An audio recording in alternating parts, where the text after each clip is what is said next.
Alrighty. Well, hello everyone. My name's Liz Wise and I'm the Chief Marketing Officer here at Autism Awareness Australia. And I'd like to welcome everyone to our Ought to Know webinar series.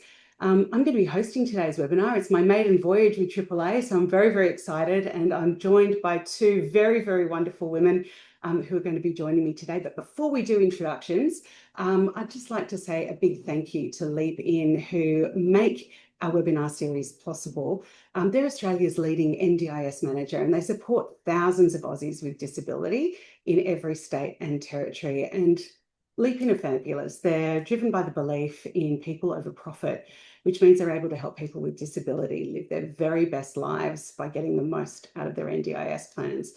And we know how important that is, especially as we rapidly towards our December holidays. So today's webinar couldn't be more timely. It's all about how to navigate school holidays. And joining me are Portia Lamb and Melinda Hildebrandt. And both Portia and Mel sit on our Parent and Carer Advisory Panel. You might have met Portia previously. She has been a member in our autism event. She's a corporate lawyer. She's a mum of two, and her eldest child, Harry, is 8 years old. He was first diagnosed with autism when he was 2, which led Portia to a bit of an extended career break as she navigated his early intervention. And she recounted her experience via this fabulous memoir, which if you haven't read it already, you must put it on your Christmas list. We'll give it a little plug here for Portia. It's a wonderful book, and I just enjoyed it while I was away on a holiday. Portia is, really great at advocating for and on behalf of early intervention, but also around a greater understanding of PDA and ARFID, which we know really affects our young people and autistic people during the holiday period. I'd also like to introduce Mel, who is a really highly regarded and most fabulous policy researcher. Her work focuses on equity and access in education, and she's the proud parent of a deaf and autistic 16-year-old, which no doubt shapes Mel's approach to advocacy and her commitment to disability, but also her insights as a parent, traversing that really exciting path between the teenage years and disability. And joining us finally is Ryan Gomez. Ryan, welcome. Ryan he works in tech. He also sits on our panel, and our parent panel. He's a parent to Kyra, who's 13 years old, and to a 9-year-old Amika, who's autistic. She has level 3 autism, and she also wears cochlear implants. Ryan's wife is a pediatric speechy, so he's got multiple hats on today as he joins us. Welcome, everybody. Thank you for being here. Thank you, Liz. Thanks, Liz. Oh, I'm so excited. So, the holiday period is pretty wild, I think, for any family, irrespective of whether or not you layer disability into the mix. What is your greatest pleasure? Portia, I might start with you. What's your greatest pleasure and your biggest apprehension during this seasonal period?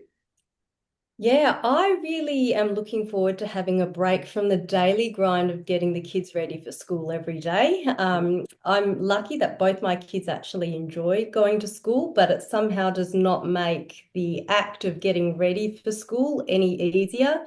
Particularly with Harry, who has PDA and sort of fights every step of the getting ready process, fights putting sunscreen on, brushing teeth, getting dressed. So it will be really nice for me mentally to be able to stop that for the next 2 months and just have a break. My greatest apprehension is probably having too much unstructured free time between siblings. That constant time spent together results in chaos in our family when we don't have a plan or an activity or a routine in place. So we're going to try and mitigate that by trying to put in a couple of plans for all that free time over the next couple of months.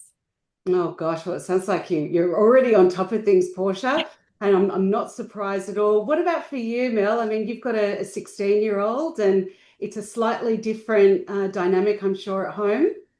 Yes, it is. It is, like, in some ways it is. But yeah, I really agree with Portia. I always enjoy this time of year. the just being released from the structure, the schedule, getting the early mornings, getting up and rushing around. Mornings are often like pretty chaotic and high energy for us. But at the same time, that is sometimes the thing that I dread is the lack of routine and structure. And being unplugged from that school support system. Like Portia, Amelia loves school, and it is sort of this place that she really thrives. And so, yeah, sort of losing that structure, it sort of takes me a minute to sort of regroup. Even talking about this today, it's like, oh yeah, what is it that I do again? At this time of year, I have to remind myself what those strategies are to just sort of put a light touch kind of schedule in place so that it's not just, freewheeling the whole time. So, but yeah, so it'll be great for me to hear from Portia and Ryan as well about what they do. And Ryan, your kids, you've got one foot in primary school and one foot in high school by the sounds Yep. of things. Yeah, that's right. Um, Well, the younger one's getting a little bit older, but yeah, I'd probably support both comments by Melinda and Portia. I think like structure is always a challenge. I mean, if I start with the side that I enjoy, it would be I'm very busy at work most of the time. I'm fortunate enough to have support at home with my wife, and who really does a lot of the day-to-day. So for me, it's actually the hard part for me, and I'm coming from a different lens, a different perspective, is pivoting out of work and into family for a period. So we have a 2-week shutdown. I'm with the kids, they're out of school, and the whole world changes from a normal routine to Christmas break, right? And so everyone has to readjust in that period. And it's not just myself, it's my eldest daughter who's, also out of school. And we go from doing our own sort of thing during the typical week to all being together all at once. So it's just changing your mindset a little bit is difficult. Trying to transition into a holiday mode, and then again, just trying to add structure around it, because as we all know at school, they're very active, and a lot of our schools are very good in structuring their day. So it's about putting some plans in place, keeping them active, keeping you sane. There's a lot going on. Then there's Christmas and family and friends, and New Year. So it's just really trying to bring that all together nicely in a structured way is probably the hard part. Yeah. So what does that look like in practice for you in putting it together in a way that's manageable for everybody with, so many needs? I'm happy. I'll kick off, and then I'll pass it back over. Like for us, I think of like to keep us all sane. Like I think of it in sort of 3 ways. You still need time for yourself. So, me and my wife get away and do a few things, and whether that's we get carers in to look after Amika, but we need time because there's so much going on. We try to just peel away every now and again, whether it's we go for breakfast or a dinner, or go for a walk or something like that. We try to just take a break because you need mental space. Then we try to do activities as a whole family, because it's nice to get everyone together and actually do things together and spend time with each other, which we don't often get to do. So it's actually, talking, sitting down, even like with Amika, she's, level 3 autism, she's 9, but probably functions as a 2 or 3-year-old. So it's sort of playing games with her, blocks, and just spending time with her. In her way, not my way, but in her way, like actually getting to her level and spending it at her level, so she enjoys the time with you. And then the third thing really is making sure that Amika, who needs specialty sort of attention, gets what she needs out of it, whether it's carers taking her out to going to a play center so she gets her energy out in play centers, or going for a swim. It's kind of those sort of 3 elements in my mind. But then it's trying to make sure you get time to do all those things. Yeah. Okay. Yeah. And Portia, we were talking a little bit actually before the webinar started, and we were talking about the importance of cultivating and crafting the holiday period so that it works for you. And you said something really interesting, was that you talked about holidays together and holidays apart. Tell me a little bit more about that, because I thought that was really interesting. Yeah. So one of the tricky things about PDA type autism is that the sibling dynamics can be particularly tricky if they spend too much time together. Our 2 kids, they're very close in age. They're 6 and 7. and they genuinely love to be together, almost to the extent where they trigger each other. So if we're not the kind of family that can just spend the whole day at home and just see how the day unfolds. Like that invariably results in them fighting, something unfair happens, someone gets hurt, and it can be quite physical. But they do really well when they spend a bit of time together and a bit of time apart. And so one of the things that we're doing these holidays is we're doing one little family trip together as a family. We've got a holiday house in the country for 3 nights. And then we're also taking a separate trip. So I'm going to go up to Sydney with my son, and we're going to spend a couple of days there. And my husband is going to take my daughter to his friend's house in Newcastle. So they've got a lovely house by the beach. They've got some kids her age. And for me, that's a really important thing because it's a chance for Tessa, who's neurotypical, to sort of get a taste of life without her brother's autism, because everything around our family life is built around structures and routines that work with Harry. Tessa actually could be fine without any of those structures and routines, but she's never had the opportunity to sort of just free range life and just be carefree and have the conversations that she wants, play the games that she wants, explore the interests that she's into, but that's an opportunity for her to sort of reset and get a taste of that. And meanwhile, they both get this one-on-one experience with their parents, where they're each the center of our attention. And then they get to come back together and sort of tell each other about their experiences, and they've missed each other, so they want to do stuff all over again together. And we found that that's worked really well for us over the last couple of years, just, breaking up the dynamic a bit and giving them a bit of their own time with each of us. So I think, we holiday a little bit differently to other families, but it works for us. That's what gives us the optimal outcomes in terms of happiness. And Mel, you've got a high schooler who I'm guessing has got different ideas around independence, possibly from Harry. What does it look like for you? I mean, like she does, but hearing Portia speak, it's reminding me how we managed things when she was little, and I think that dynamic thing is more common than I think, right? So let's say the three of us at home. So Amelia's an only child, and it never really worked when the three of us were in the house together, right? It would just escalate really fast, and whether that was the dynamic between like just whoever's being triggered at the end, it's kind of everyone, right? So we sort of got used to a practice where, one of us would go out with Amelia without the other. And so that gives that one of the parents just a bit of a breather at home on their own, but things would work better. Like Amelia was more able to sort of participate and enjoy, say, a short kind of trip out, do something if it was just with that one parent. I guess because we're not all hot housing and stressed, she's not responding to, all of those, intra-parent dynamics as well.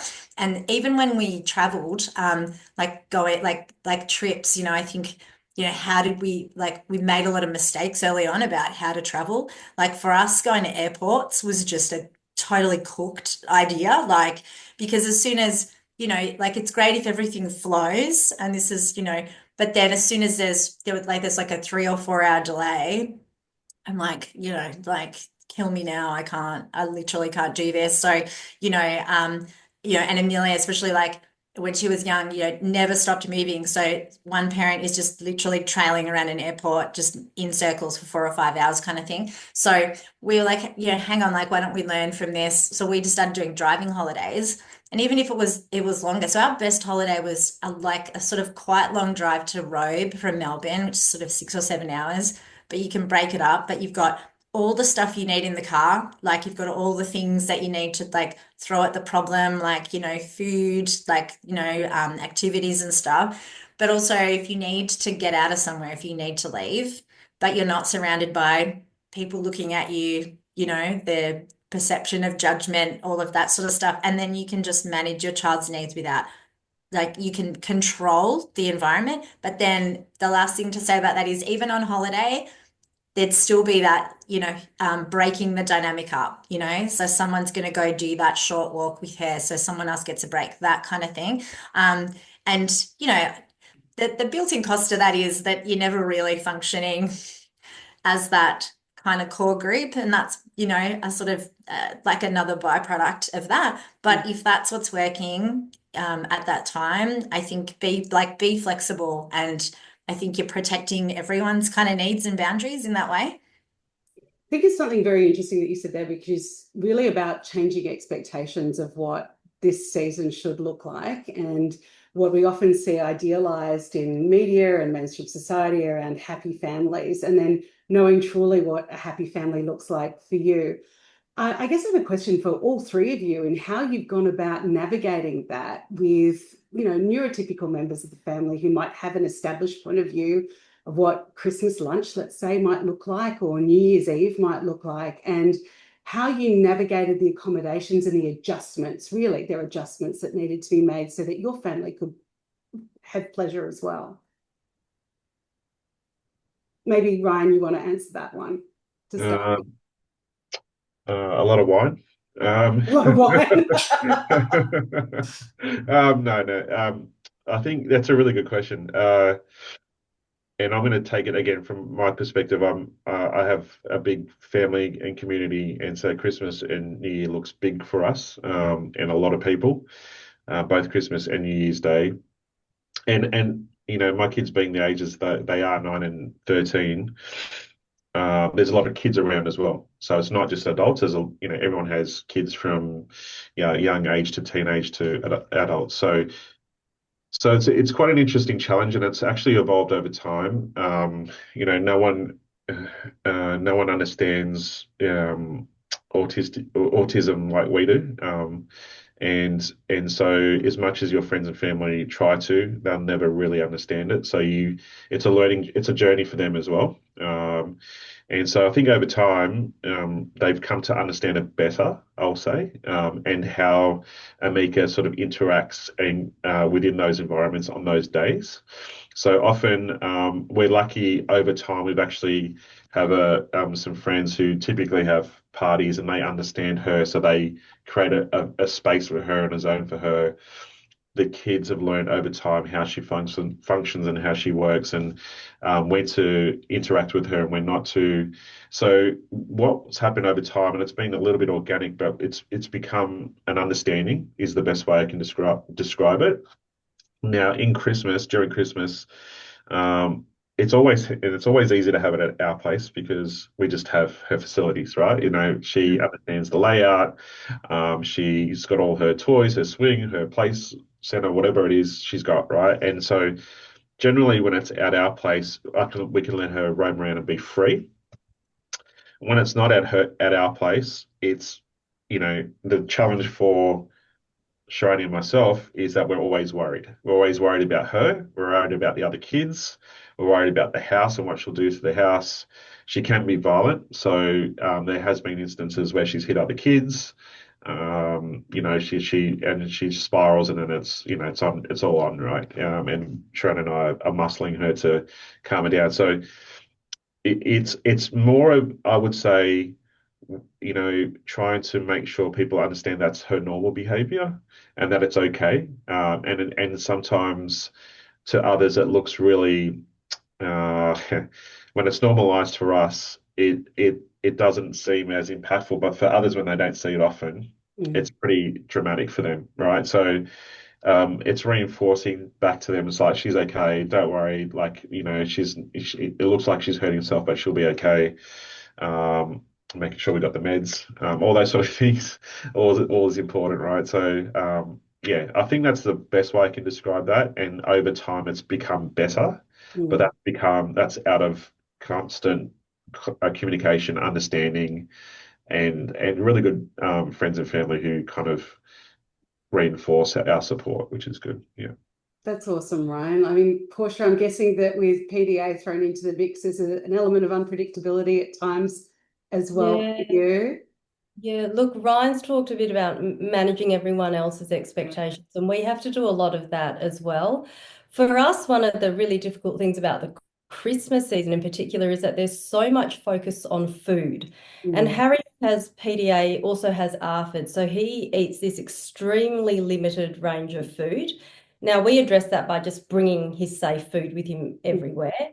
But we've realized over the last couple of years that even attending events where everyone is talking about food, there's food spread out all over the table, there's an expectation that he's going to try the trifle or, whatever. That is also anxiety provoking. Mm. Um, and when we have meal times as a family at home, it is completely low demand for Harry. So he has his iPad in front of him. He might eat dinner on the couch. Sometimes he's rolling around under the table. He takes a bite of his food, goes into the backyard and runs back in again. Like, there are almost no rules for us because we know that that's what makes him most comfortable so that he can eat. And we've had to communicate that to extended family when we go to these Christmas functions. They don't see him all the time. He's 7 now, almost 8, and they probably expect him to have like better table manners and be able to sit down and have this conversation at the dinner table for like 20 minutes or something. And we never ask him to do that. And we don't want to ask him to do that in such a like unsettling kind of environment that's not familiar with him. So we try and manage that by explaining to extended family, especially older family members or family members who don't see him that frequently, that this is just what dinner time looks like for Harry, and he's happier eating like that, and we're also going to be able to have a more peaceful meal and a more peaceful family gathering by letting him just free range around the house. But yeah, we recognise obviously that that looks a little bit different to what people would expect. But it's part of what just keeps him comfortable and, in his safe zone for those kinds of events. Mel, what's it like for you? Well, I feel like we could do a webinar just on this topic, about which I'm passionate. So, I mean, I think dealing with other people's expectations, not just about children on the spectrum, but children at this time of year in general, right? So, what a strong recollection I have is the way that my in-laws would set up, say, a Christmas lunch, right? And it's like a very kind of austere environment, and everyone sits at table with the napkins and all of that, fantastic. Love that for you. So and Amelia was the only child, so it was just adults and her. But the sit down's going to happen at this time, and presents are not going to happen until like 3 or 4 hours later, right? But it's Christmas time and she's the only child, so we're gonna have to walk her past a Christmas tree, and it's all catered for adults of a certain kind, right? And so, my transition personally around this is thinking you need to comply with that, right? And then remembering instances where, so let's say Amelia, would she do okay for 5 minutes at the table, but then she'd just get up and want to go and spin around in the garden. Fantastic, you know what I mean? And so eventually you get really good at voicing, getting on the front foot. So yeah, not just going like, leave her alone, she's fine, because the amount of comments that people want to offer are very helpfully or unhelpfully about what she's doing. It's like she's not hurting anyone. But, walking in the door, and when someone says to you, oh, we were thinking we might just have some port wine and then do Christmas presents in 6 hours. It's like, you know what, we're going to do them now. Like, you don't have to do it now, but I'm going to do this like for her now. And I think so on that, those expectations too, when you go to someone's place for like an event, a Christmas event, whatever it is, like, and it's time to go. The thing that I feel like really found so weird is, to be like, I know what her routine is, and I know we've literally got 2 minutes to get out of here before, as Ryan said, we're wrestling like a really aggressive child into the car, and I know what that point is, and I'm probably too late anyway, right? So, and then so you go up to the host and be like, oh, we're just going to go now, and they know all this stuff that you experience. And they're like, oh, but couldn't you do? And they're like, oh, are you going already? And so this kind of guilt thing. And I'm like, what do you mean? And so that happens so often until you just are sort of like, I have to just blinker myself to this. And in the end, I don't even say goodbye. I'm just like, I'm just pulling her out. We're just pulling her out. Or best advice I ever got from a psychologist was you don't even have to go. Like if your day is going to hell and you're like, even taking her to this thing is, you know that it's not going to be good. What is the real consequence here? This person's going to go, oh, they didn't come. And you're going to get those passive aggressive comments. My care factor is like literal ground zero on that. So I'm just like, you have permission to protect yourself and your child from those things. You know what I mean? I'll drop the present off later, but that's fine. You have to just, and just around routines, even if you're traveling, I'd be like, she has to go to bed now. Oh, but all the other kids, good on the other kids, like go with God, but she's got to be in bed by 6 o'clock, or, my life is not worth living. So that is my 2 cents on that. I think it's pretty incredible the process that parents go through in developing the confidence and the self-permission to essentially advocate for their kids with their loved ones. I have an autistic family member, and their parent has been very proactive in letting everybody know what the expectations are, putting together an information pack, doing the ring around beforehand and saying, this is what we're dealing with this year. It looks a little bit different to last year. Our child will say hello, but please don't ask for kisses and for hugs.